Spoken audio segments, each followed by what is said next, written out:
All right.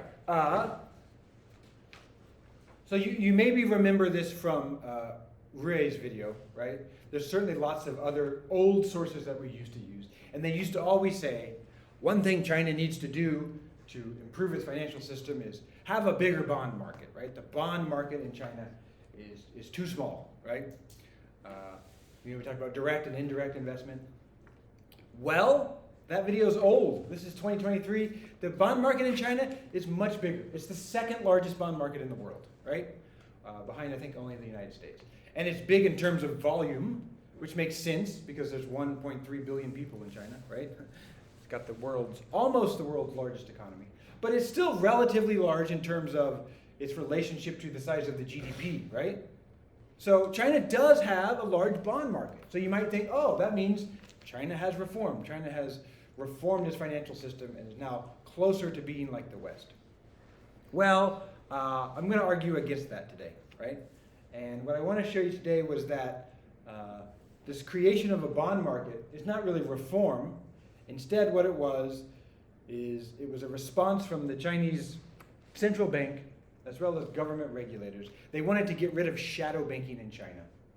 And to do this, they created this new bond market, which helped solve some of the problems in shadow banking, that shadow banking was causing in China.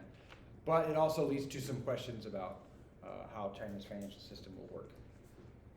So I'm going to present this argument to you today. There's kind of three parts here. The first part is that shadow banking in China is different than in the West. And then after I explain how that works, I'll show you how China, through the People's Bank of China and through regulation, changed shadow banking and therefore created this new bond market. And then finally, I'll show how while the regulations have been good in the short term for finance in China, they really show a system that's not market-based, right? It's what instead the presenter of this argument calls China market-based banking, and how that's different from actual market-based banking. Okay, so the first thing you need to understand this argument is how shadow banking in China is different than shadow banking as we normally see it, right? So in other financial markets, as one of you presented at midterm, shadow banking is a way for institutions to get money like you would from a bank, but not from a bank, right? So for example, a corporation like Apple could have lots of extra cash, and an investment bank could facilitate giving that cash to a hedge fund or some other institutional that needed short-term cash. So they get a loan via this corporate money. And of course, they would have to leave collateral in the terms of bonds or other things, but it was a way to get non-banks to give money to other institutions. But in China, it's different. And again, this comes from a professor at Xi'an Jiaotong, Liverpool. But he said that in China, shadow banking is a way for banks to facilitate lending, but not have it be on its balance sheets. All right.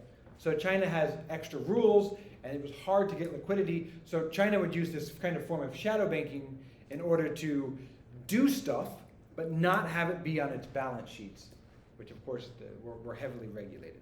So how this would work is a bank would lend money to some sort of non-financial corporation, right?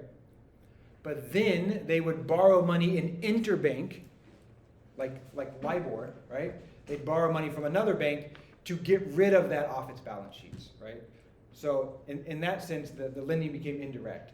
So instead of the bank lending to some non-financial company, that loan gets transferred to some other bank through the interbank markets, right? And therefore it doesn't sit on the bank's balance sheet.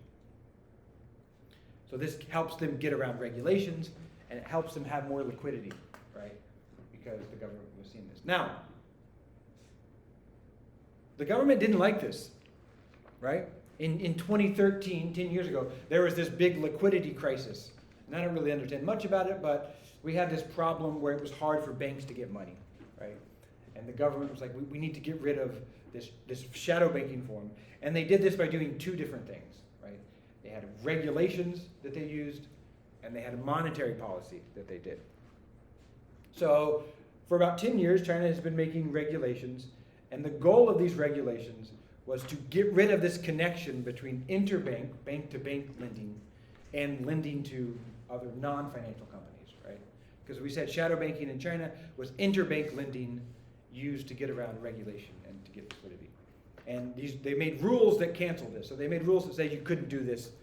I don't exactly understand the rules, but they made regulations to get rid of this connection between lending and interbank lending. So that's the regulation approach they took. And then the second thing they did was through monetary policy.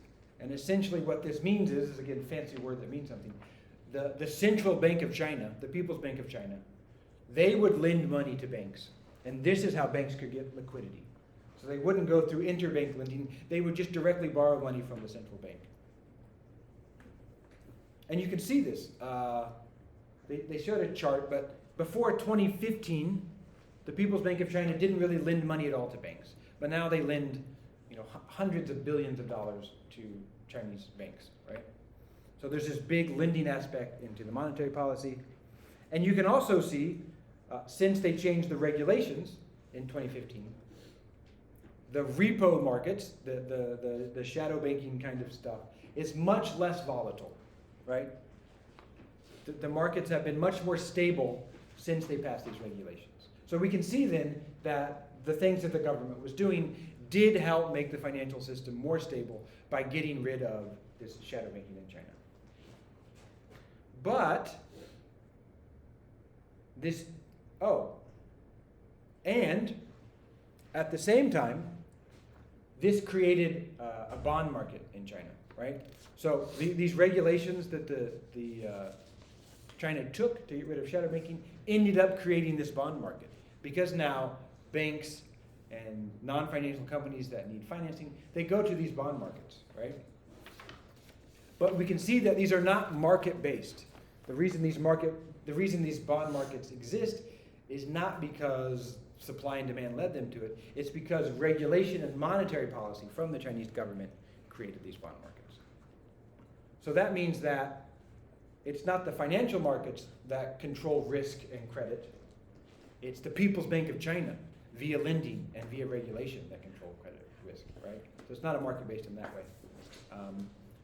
And this could lead to a problem. This means that the People's Bank of China is in the struggles over how China's economy and finance will go, right? So that if there are problems, it's in some relation connected to the People's Bank of China.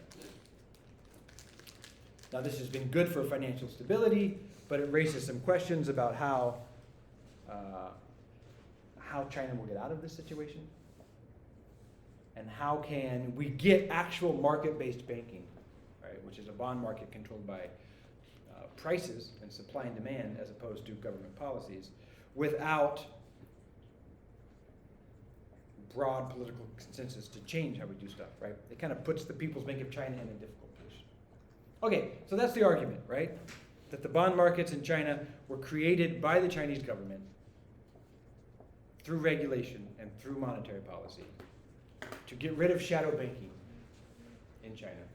And that this means that the bond market in China is really not market-based based on supply and demand, but instead China market-based, right?